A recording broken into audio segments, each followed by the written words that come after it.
bom ter você aqui com a gente, mais um podcast Sabor e Saúde. A gente vai falar hoje de algo que você parece conhecer muito bem. Aquelas comidas incríveis que você vê nas redes sociais, aquelas fotografias perfeitas que já dá vontade de você comer. Parece que as redes sociais fizeram com que as pessoas se preocupassem mais com a apresentação do prato. Mas se a gente for pesquisar um pouco mais, a gente sabe que isso é, dentro da culinária, uma das coisas mais importantes para um chefe de cozinha, levar aquele prato que vai ser primeiro apreciado com os olhos por quem vai comer. Então, hoje eu vou falar com uma especialista. Sabe quem está aqui comigo? É a Babi Frazão. Ela é aqui de Brasília, ficou conhecida nacionalmente porque ela venceu um dos programas mais acirrados de gastronomia, o MasterChef Profissionais 2023. E desde então ela vem conquistando o público com uma cozinha afetiva, autêntica, estética.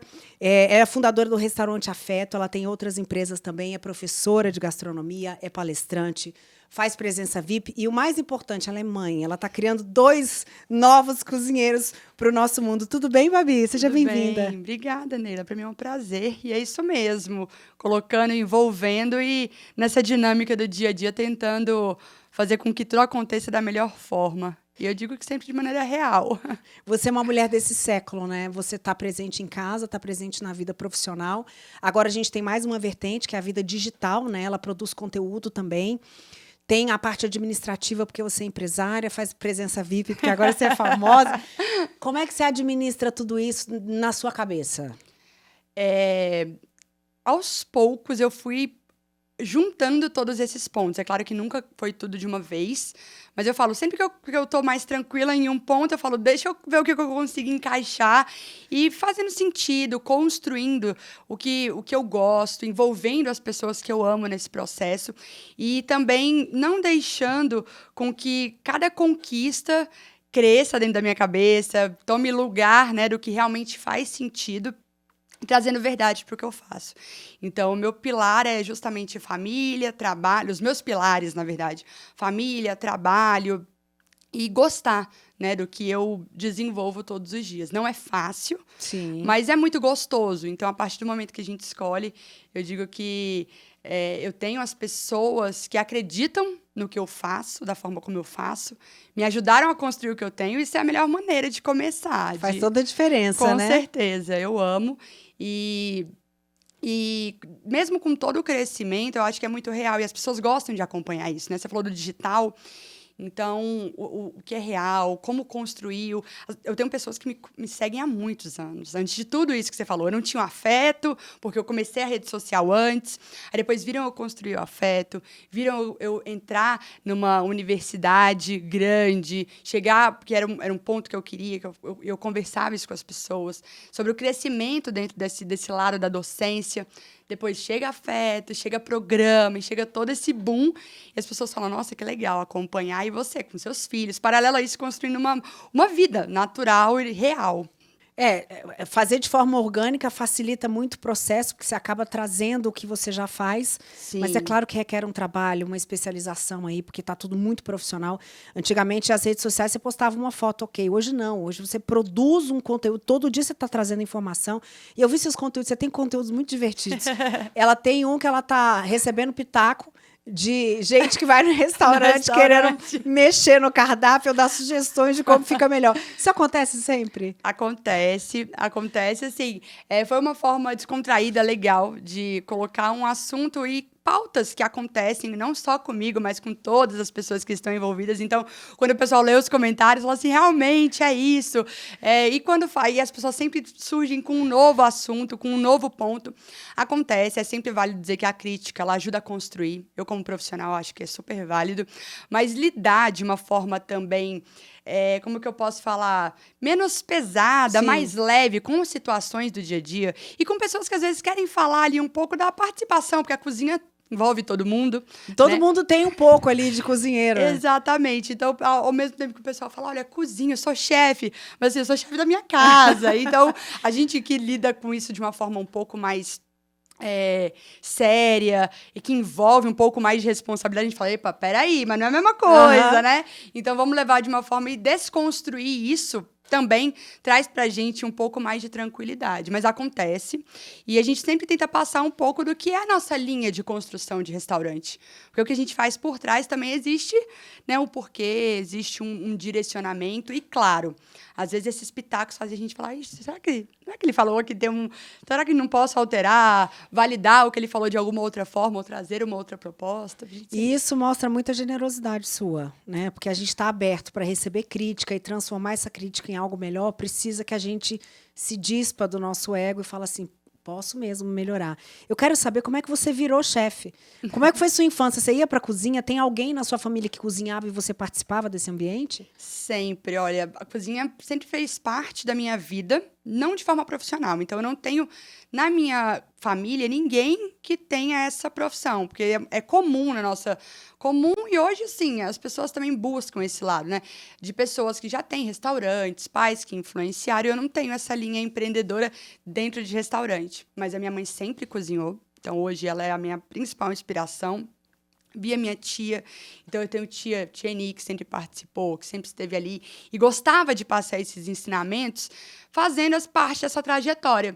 Minha mãe nunca cozinhou profissionalmente, mas sempre esteve à frente da cozinha da nossa casa, e eu sempre via. Ela disse que aprendeu a cozinhar com a minha avó, que morou comigo até os 10 anos, só que quando eu nasci, a minha avó já ficou impossibilitada de cozinhar, devido à mobilidade e tudo mais. Sim. Então, eu sempre tive essa referência da minha mãe. E ela sempre deixou, ela sempre teve sempre me deu essa liberdade e essa autonomia, que é o que hoje eu trabalho com os meus filhos.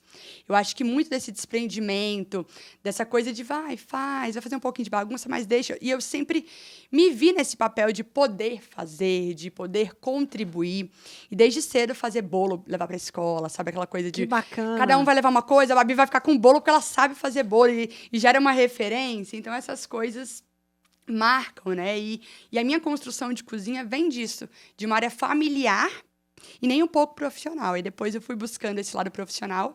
E uma coisa super legal, Neila, é que hoje a minha mãe é minha aluna na universidade. Olha, que legal! A minha mãe hoje tem 52 anos, ela trabalha comigo na FET.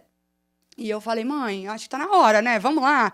E ela sempre quis, mas ficava ali. Eu falei assim, ó, não tem outra chance. Sou só chefe agora.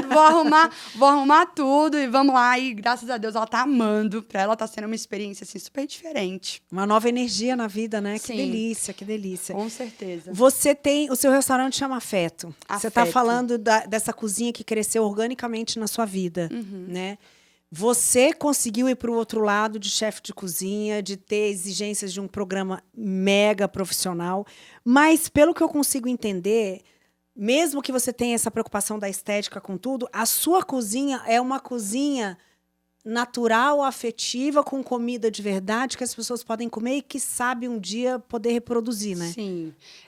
Na rede social eu busco muito isso, a coisa da reprodução, de como que as pessoas podem transformar algo que julgam muito difícil numa coisa mais simples. A docência me trouxe essa habilidade, essa facilidade de comunicação. Então, transformar algo um pouco mais complexo numa linguagem mais fácil, mais acessível. E foi um feedback que eu tive muito positivo quando eu comecei a lançar os vídeos na rede social. Porque é aquela coisa, né? Você pensa no ideal, mas o público vai formatando um pouco do que ele quer, do direcionamento. E as pessoas falavam, Babi, parece tão fácil com você fazendo, porque a gente até se arrisca a fazer. E aí, eu comecei a trabalhar nisso, fazer sucesso com as redes sociais, e eu falei, poxa, quando eu abri o Afeto, eu tenho que trazer essa verdade, essa construção.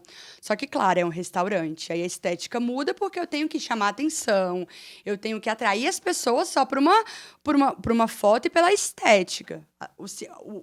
O sabor, o aroma, ele vem em segundo plano, é fundamental, que é o que valida aquela foto, porque hoje as pessoas também pensam que é só fazer um feed bonito e entregar aquilo. Não, você é cobrado todos os dias por aquilo. E quanto mais você mostra, as pessoas querem o real. Você mostrou aqui, eu quero exatamente o que você está mostrando. E ela quer voltar lá e comer a mesma coisa que ela comeu no mês passado. Exatamente. Ela vai fazer a propaganda para os amigos, vai naquele restaurante, tem um prato tal, você tem que saber reproduzir depois, Exatamente, né? É desse jeito. Então, quando você muda para esse lado restaurante, existe toda essa responsabilidade. E outra, a pessoa vai, ela come, ela não acha que é aquilo, ela não volta. Sim. Então, uma coisa que eu falo é que a gente precisa construir e manter, né? Não é só você Captar criar. e fidelizar. Então, hoje se fala muito de branding, né, dessas coisas, e eu fico olhando, eu falo assim, gente, será que realmente essas pessoas aplicam tudo isso? Porque você dizer, você colocar, você mostrar isso para o mundo é muito fácil. Agora, realmente reproduzir isso é difícil. Porque eu vejo muitas construções em volta da cozinha, mas pouca execução na hora de você entregar, né? Aí as pessoas falam assim, não. E o meu brand, ele vem com valores, entendeu? Que foram construídos, que foram gerenciados de uma forma muito natural, orgânica, como você falou, mas muito real. E você tem que pensar tudo isso na hora que você está criando seu cardápio, na hora que você está oferecendo algo novo. Você tem que ter a capacidade de reproduzir com a mesma qualidade, né? Vai memória afetiva junto, vai a receita, vai o que combina. Como é que é esse processo criativo? Como é que você introduz algo novo no seu cardápio? Como você criou o cardápio que todo mundo ama? Olha, existem várias maneiras de você pensar em uma construção de cardápio. Eu acho super legal falar disso, porque as pessoas não trazem esse tema, né? Geralmente é como melhorar uma apresentação, como trazer... E quando a gente pensa em uma construção de cardápio, a gente pode pensar pela técnica, a gente pode pensar pela apresentação final, a gente pode pensar pelo produto, e eu gosto muito de trabalhar pelo produto ou pela técnica, pelo preparo. Então, quando eu construí o Afeto, eu tinha elementos que eu gostava e que eu queria que tivessem presentes no meu cardápio. Tá. Então, por exemplo, ingredientes. Eu queria que tivesse moela, eu queria que tivesse tucupi, eu queria que tivesse uma carne menos nobre, que na época era o cupim, que hoje tá, assim, super falado. E eu falo, eu sou uma responsável de ter introduzido o cupim, né? Pelo menos em Brasília, que a gente não via. No restaurante. Há 4 anos, não tinha isso. E aí então, esses elementos, eles precisavam estar ali. Eu não sabia como que eu ia administrá-los. Mas aí, juntou a técnica, uma cocção a baixa temperatura, vamos juntar um molho clássico, trazer uma boa base de demi-glace. Então, elementos técnicos que a gente precisa ali até para agregar valor, né? Agregar e validar essa construção mais técnica de crescimento com base na técnica que a docência me traz. E outros pratos que eram pratos muito significativos na minha história de construção como cozinha, que eu queria trazer como uma forma de explorar de uma forma para poder mostrar isso para o público de uma maneira diferente. Então, vatapá foi um dos primeiros pratos afro-baianos que eu aprendi. Eu lembro que a aula na universidade me encantou, porque eu não conhecia tamanha relevância e toda a parte histórica, toda cultural, religiosa que vinha por trás disso. E eu falei, poxa, eu aprendi a fazer um vatapá clássico. E aí eu falei, cara, se um dia eu tiver o meu restaurante, eu vou fazer um croquete. E isso veio na minha cabeça. E quando eu abri o Afeto, eu trouxe. Foi um dos pratos que eu levei para o Masterchef, que fez muito sucesso. A moela, eu queria trazer também de uma forma repaginada, um pouco mais sofisticada, mais leve, com uma apresentação mais bonita. E a gente conseguiu alcançar isso. A moqueca, eu falei, eu não vou trazer uma moqueca tradicional. E aí a moqueca ela é apresentada através de um molho no peixe, com ingredientes como o dendê, o leite de coco, o coentro. Então, essa parte de construção vem muito disso. A gente não precisa ficar olhando só um ponto. A gente tem Dá para pensar em tudo. E quanto mais informação você tiver, mais riqueza você tem na construção desse cardápio, Sim. né? Eu acredito que você tem que pensar também se vai ter opção para todo mundo que chegar da família, vai sentar uma mesa, um come isso, outro não come aquilo. Sim. Tem que ter uma opção de carne vermelha, outra de carne branca.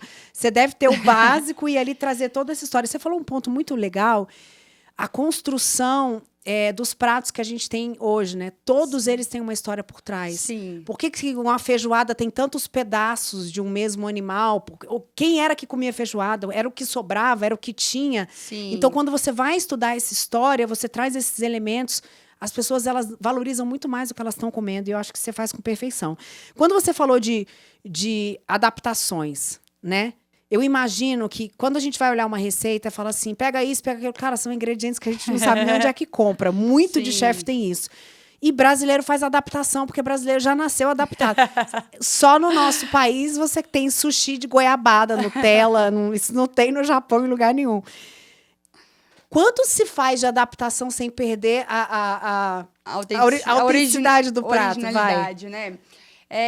Isso é uma linha muito tênue, né? Assim, porque tem restaurantes que buscam um lado mais clássico, mais original. E aí, se você perde isso, você perde até o porquê. Porque você não espera ir num restaurante francês e querer uma adaptação. Não, existem restaurantes, existem caras e lugares. Como que eu fiz essa adaptação para o meu restaurante? Isso não precisa vir necessariamente dentro do prato, tá, Neila? Tá. A gente pode trazer uma estética diferente no espaço, Ok. no ambiente, no tipo de serviço, trazendo algo mais formal no prato e algo mais desconstruído no atendimento, no ambiente. Então, num restaurante, como você disse, a gente tem que olhar para vários pontos. Desde a gestão, a administração, cardápio, ingrediente, mas passando por esses pontos mais sensíveis e delicados, que é olhar para o negócio como um todo. E eu sempre olhei. O afeto hoje está dentro de uma feira. Então, assim, eu quero servir algo mais moderno, descolado, diferente, criativo, mas eu também não quero estar num lugar tradicional, num restaurante formal, porque nem combina com a minha proposta. Sim. Leveza de construção e também de validar o que eu acredito dessa construção familiar. Eu ia muito à feira. Feira é maravilhoso. Eu ia muito à feira, eu sempre comi em restaurantes muito tradicionais, informais, sem nenhum pingo de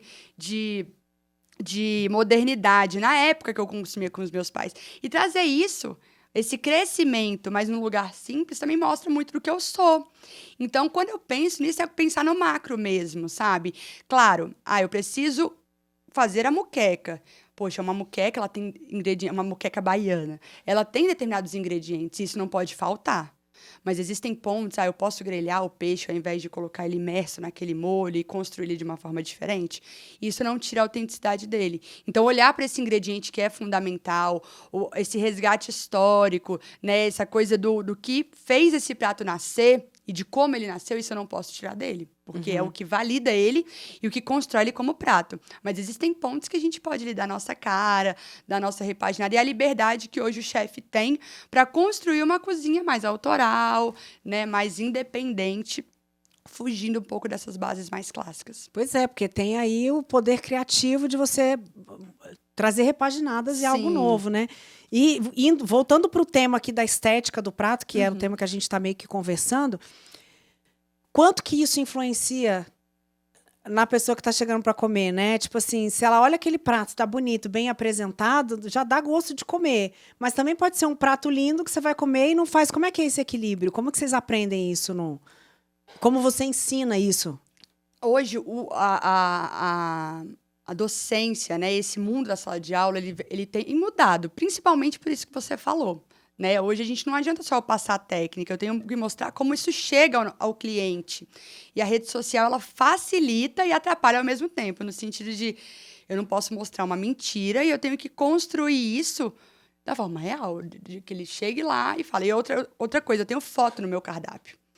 Então, assim, quando a pessoa pega, ela olha o que ela vai receber. Então, ela quer igual, tá na foto. Que receber 100%, e claro, a foto é trabalhar sempre dentro da expectativa, igual eu ganhei o programa, eu tenho uma limitação de espaço, eu tenho uma limitação de número de pessoas, mas eu tenho que fazer com que isso não se perca nessa dinâmica de entrega. Tá. Então, eu sei que até certo ponto, dentro do que eu tenho ali de espaço, colaboradores disponíveis, eu vou trabalhar dentro e priorizando isso, que é a estética. Então, o meu modelo é prato principal, prato individual, empratamento.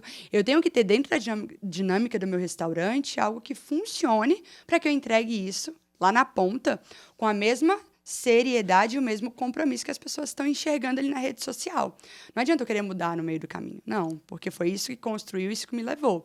Então, eu preciso entregar isso para ele lá na ponta. E você acha que as redes sociais mudaram um pouco essa relação da estética do prato? Você se sente mais exigida a partir do momento que as pessoas se sentem super entendidas de gastronomia porque estão ali acompanhando todo dia nas redes sociais? Eu acho que a gente consegue conversar com o nosso público. É claro que isso tem que ser muito bem alinhado para que ele chegue ali com a expectativa dentro do que você também pode alcançar. A foto, você está perguntando se é mais difícil. Na minha opinião, é mais difícil, porque você tem que ter esse rigor. Mas, assim, gente, se você se propõe a fazer uma coisa, você vai entregar aquilo. Não só, né? Acho que é difícil para quem quem faz uma coisa e entrega a outra. Aham. Mas como a gente sempre criou essa linha do que a gente faz, é o que a gente entrega, pra gente não é difícil. E eu acho que isso ajuda a comunicar também, porque você consegue passar de uma forma muito real para quem chega até você. Você alinha o público que você tem, você alinha a expectativa de quem vai ao seu restaurante e cabe a você juntar tudo isso para fazer sentido. Então, quando eu começou o MasterChef, vou te dar um exemplo. Eu sabia que o movimento ia aumentar. E o meu espaço era restrito. Então, eu comecei a comunicar isso, comecei a gerenciar isso com o meu público. Então, alinhar e ser franco mesmo, gente. Olha, a nossa demanda ela está aumentando, nós estamos fazendo de tudo para poder diminuir tempo de espera. E comunicar isso de uma forma real, orgânica, natural. Porque quando a pessoa sente que você está falando com ela de uma maneira genuína, Honesta. ela vai esperar. E ela quer isso, gente. Ela sentiu isso. Então, ela quer justamente ver todo esse crescimento e toda essa mudança, sabe? Então, a gente falava, olha, a fila é de 1 hora. Tem gente que acha um absurdo. Nossa, eu vou para uma feira, vou esperar 1 hora. Eu falei, gente, mas infelizmente eu preciso entregar o prato do jeito que você espera. E, nesse momento, é o que a gente tem para poder te entregar o que é justo e o que a gente se propõe a fazer. Vai para São Paulo para ver se 1 hora é nada pra você esperar por um exatamente, restaurante. mas aqui em Brasília isso talvez é um pouco mais... Porque as pessoas não estão acostumadas. Não estão acostumados. Por exemplo, qual é a capacidade de lotação do seu restaurante? Qual era o seu movimento antes e depois em termos de proporção? Aumentou tantos %?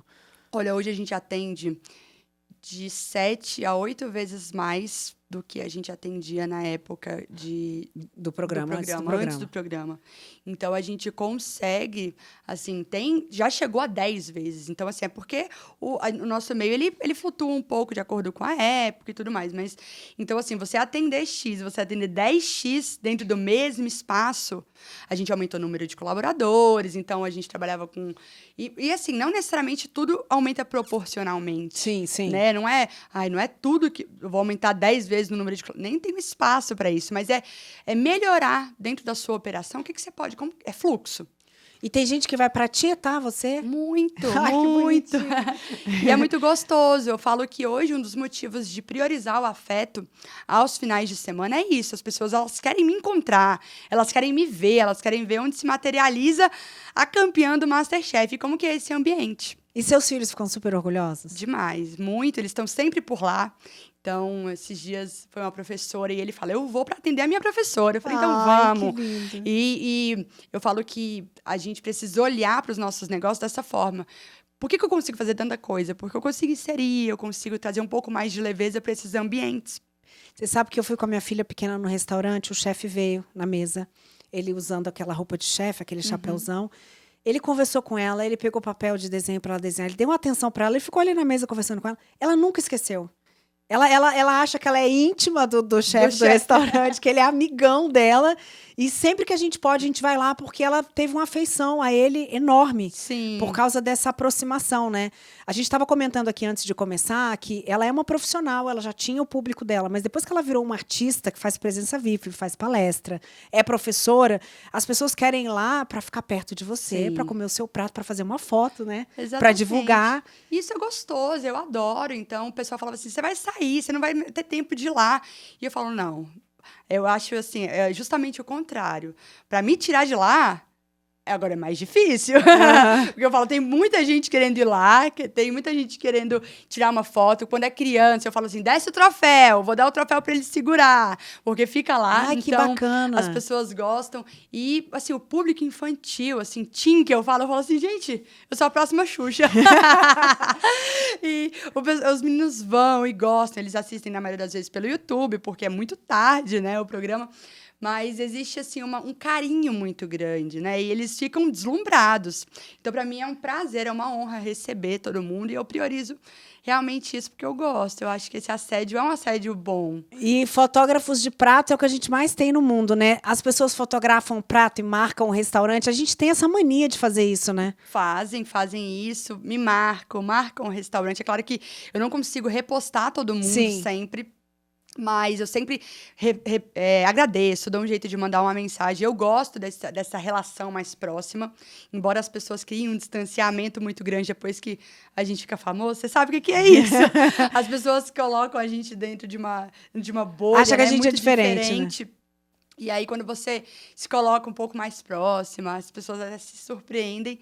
Mas eu gosto, assim, eu acho que isso é algo que foi trabalhado, foi buscado. Eu não me imaginava que eu ia virar uma celebridade, mas sempre trabalhei para ter o maior reconhecimento. Reconhecimento daquilo é que eu muito faço. bom. Então, isso E não... você tem isso com outros chefes? Tem referências para você que, se eu conhecesse aquele chefe, eu ia ficar emocionada, ia ficar feliz?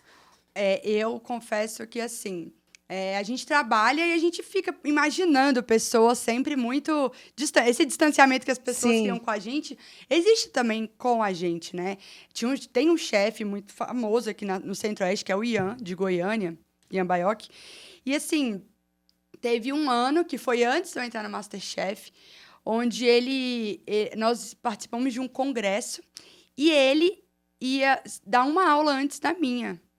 E aí eu falei, gente, as coisas mudaram, né? Nossa, Porque hein? você dá uma aula depois de uma pessoa que você admira muito, eu acho que a gente começa a refletir e falar assim, olha, estamos chegando longe, estamos no caminho certo, fazendo um bom trabalho, isso é muito gratificante.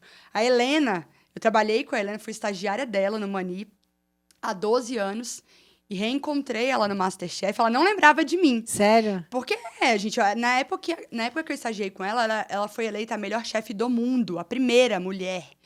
Então, assim, ela viajava muito, mas ela estava no restaurante e ela falou assim, ai, Bárbara, desculpa. Eu falei, gente, imagina, uma pessoa extremamente... E aí, depois, ela conversando, eu falei assim, gente, essa mulher falando do meu trabalho, elogiando, trazendo validação para o que eu faço dentro do programa e me colocando como um destaque, não só ela, como todos os jurados, para mim é um presente. É um presente. São pessoas que a gente admira, que estão ali do outro lado e que você fala assim, olha, estão elogiando e me ajudando a construir e que bateram um martelo para que eu fosse campeã. Você já sai com aquele Isso sorriso daí no rosto, zerei a tudo. trend, tô na moda. Que Com delícia, certeza. que delícia.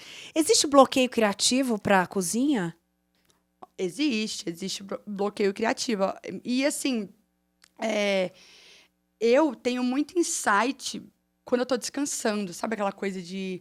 Tô ali, mas tô descansando, mas não tô descansando cabeça totalmente. E aí, tô ali e, de repente, eu... Puf! Ontem mesmo, a gente tava criando um cardápio para um evento que a gente vai fazer. Aí, de manhãzinha, 7h30 da manhã, eu falei... Rafa, se a gente colocar propõe para eles uma mesa com isso, com aquilo. Ele falou assim... Bárbara, são 6h50, a gente tá tomando café. De onde veio esse... Nossa, um insight aqui. Eu acho que eles vão gostar. Mas propõe. Então, essas coisas... E, ao mesmo tempo, momento de muita pressão. É muito difícil. Igual, às vezes, a pessoa fala um prato que seria o último prato que você come na vida. Eu falo assim, gente, não sei. Cria aí alguma coisa. Você fala assim, às vezes é muito difícil. Do nada, a pessoa... Você ser desafiado a criar alguma coisa na hora, né? E o programa tem muito disso, né? Aquela coisa de... E aí? Porque as pessoas falam, você não recebe briefing? Não tem, é aquilo. Socorro, Só que Brasil. existem estratégias, pelo menos eu vou criando estratégias justamente daquilo que eu te falei. É pela técnica, é pelo ingrediente, Olha. é pelo tempo, porque isso tudo impacta no que você vai entregar, né? Então, eu tinha isso na minha cabeça. Uma prova com um tempo mais curto, ela não é uma prova para você... elaborar demais e se Viajar perder no muito. tempo. Uma prova de produto, ela quer o produto. Então, eu tive uma prova de mandioca. Eu coloquei, eu acho que 8 itens com mandioca dentro do meu prato. Que eu falei assim, eles não vão poder reclamar que não tem mandioca, né? Se esse é o elemento principal. E aí, juntar técnica. Então, eu sempre tive muito essa linha. Eu falo que a sala de aula me guiou para isso, porque quando a gente tem você, por exemplo, que coordena horário, sabe a entrada, a saída, você não tem tempo para ultrapassar, a gente vai ficando um pouco mais rígida, mais rigorosa nessa dinâmica. Isso ajuda. Existe muito improviso também no nosso trabalho. Agora, faz toda a diferença quando a gente tem a experiência e a segurança. A gente consegue avançar mais, a gente tem mais Exatamente. elasticidade quando a gente já tem uma maturidade para poder fazer isso. Eu pergunto como é que a sua cabeça se organiza. Por exemplo, você está num desafio, você tem que entregar. Olha quanta coisa você está falando que você tem que Sim. pensar para botar o que você vai entregar. E ainda na pressão de ter que dar essa resposta. A sua cabeça, ela tem uma organização fácil de pensamento? Você, por ser criativa, é mais dispersa? Você é mais metódica? Como é que funciona para você? Olha, embora a gente trabalhe com criatividade, eu não me considero uma pessoa extremamente criativa, no sentido de coisas muito diferentes. Eu busco, até por ser uma linha de trabalho um pouco mais do que é real, do que faz parte do meu cotidiano, eu tento trabalhar em cima disso. O que já é muito bom. Não fugir, porque eu acho que as pessoas tendem a querer mostrar algo que elas não têm habilidade. É o tal do feijão com arroz bem feito. E a segurança, gente, ela vai te blindar de uma série de coisas negativas. Poxa, eu vou trabalhar na minha área e no que eu sei. Isso não significa que você não vai modificar, que você não vai colocar um ponto de criatividade, mas trabalhar no que você sabe é a melhor coisa do mundo. E isso não significa que você não vai colocar pontos e diferenciais nisso, né? As pessoas acham que o simples, ele é fácil, mas nem sempre ele é fácil, né? Então, isso é você trabalhar com precisão naquilo que você sabe e inserir elementos. Então, esses elementos, na minha cabeça, são pontos chaves e que a gente vai trabalhar também dentro de uma linha, uma expectativa. Então, quando eu falo assim, eu tenho que administrar esse tempo, eu sou muito tranquila, eu sou uma pessoa que eu nunca tô demais e nunca tô também, né? Mas eu acho que isso... Que inveja!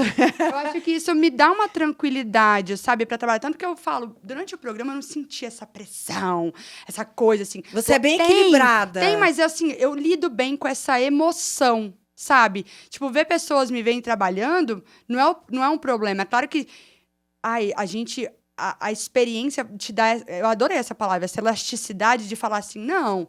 Dentro disso aqui que eu sei fazer, se eu errar, eu sei como contornar, eu sei como alterar, eu vou lidar com o tempo de conseguir refazer.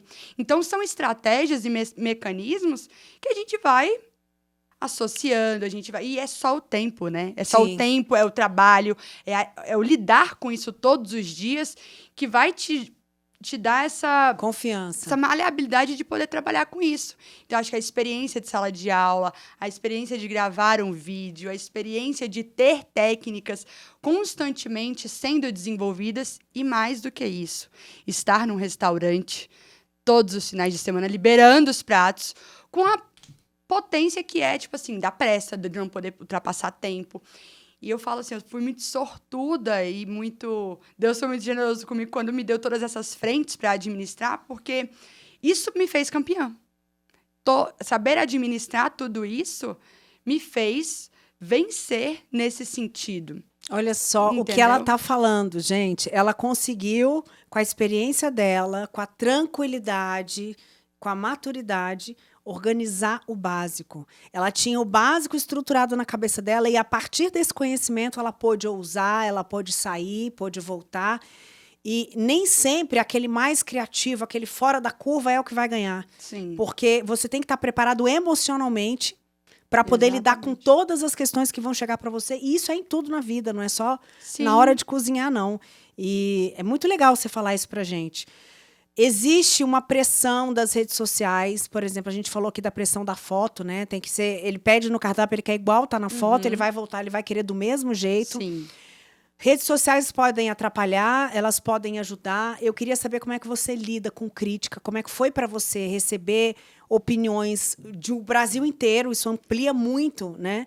Como é que é para você receber críticas, você se adapta a elas, você vê o que é importante... Sim. E o resto você descarta? Como é que é isso? Eu lido bem com críticas. É claro que isso não significa que eu não me abale, que eu não sinta, porque existem comentários, existem formas como isso chega até a gente que não são a melhor maneira, né? Sim. Eu acho que se eu fosse, talvez, criticar uma pessoa, talvez eu não teria a mesma postura e a mesma forma de direcionar. Mas é claro que é válido. Com o tempo e com o crescimento, a gente vê também que a internet, às vezes, ela só precisa falar e a gente não precisa dar uma resposta. Nem sempre a resposta ela é necessária. Boa. Eu acho que o silêncio, a gente fala precisa, muito. A gente precisa exercer, a gente precisa construir. Eu aprendi muito isso com o Rafa, que é o meu marido, porque ele fala assim, Bárbara, às vezes a devolutiva é o que a pessoa precisa para continuar aquilo, né? Mas, de uma maneira geral, eu acho que a gente sabe a hora que a gente precisa entender a crítica e realmente falar assim, não, eu vacilei, ou eu pequei, ou eu preciso melhorar nisso, porque a gente é um organismo vivo, a gente precisa se modificar, a gente precisa construir e revalidar o que a gente é dentro daquela essência. Então, ver onde a gente está pecando e construir coisas melhores é o que me trouxe até aqui. Isso então, é evoluir. Se eu não olhasse para um cliente que falasse assim, olha, Babi, esse peixe aqui, e vai acontecer, sabe? Às vezes um item na rede social que você fala assim, poxa, ele não teve a experiência que ele merecia, realmente.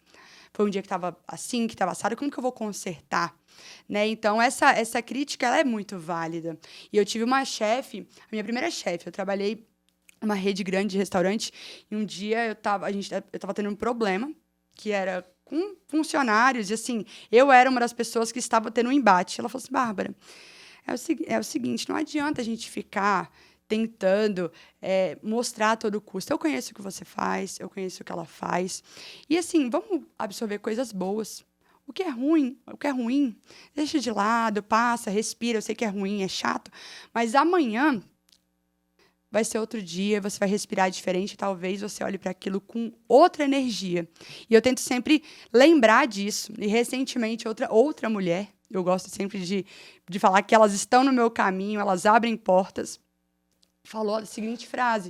Ela falou assim, Babi, vai ter sempre gente atacando pedra. Se a gente parar de fazer o que a gente está fazendo, para parar o fluxo que está ali seguindo, e você parar para voltar e atacar essa pedra, para poder devolver, você parou.